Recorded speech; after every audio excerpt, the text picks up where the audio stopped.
আসসালামু আলাইকুম প্রিয় বন্ধুরা। চট্টগ্রামে আকস্মিক বন্যা। হঠাৎ করে বন্যাতে অনেক পরিবার তাদের বাড়িঘর হারিয়ে ফেলেছে।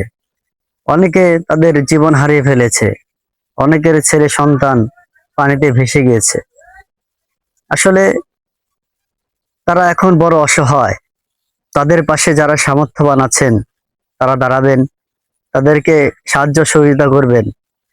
তাহলে তারা যেন একটু অন্তত এই বন্যার কয়েকটা দিন একটু ভালোভাবে থাকতে পারে, সেটাই সবার কাছে আশা করছি।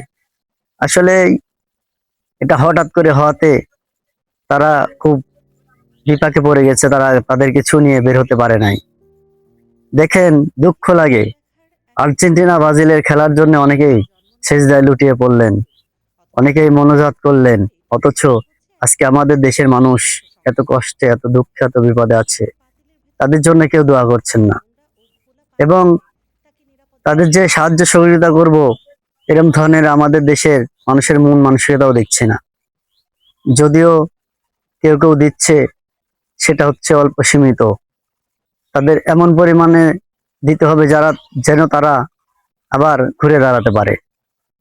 এবং তারা এই যে প্রতিবার বন্যাতে এরকম ক্ষতিগ্রস্ত হয়, এটার জন্য দীর্ঘমেয়াদী একটি পরিকল্পনা নিতে হবে, যাতে এই বন্যার পানিগুলো তাদের ক্ষতি করতে না পারে। বড় অসহায় হয়ে পড়ে তারা।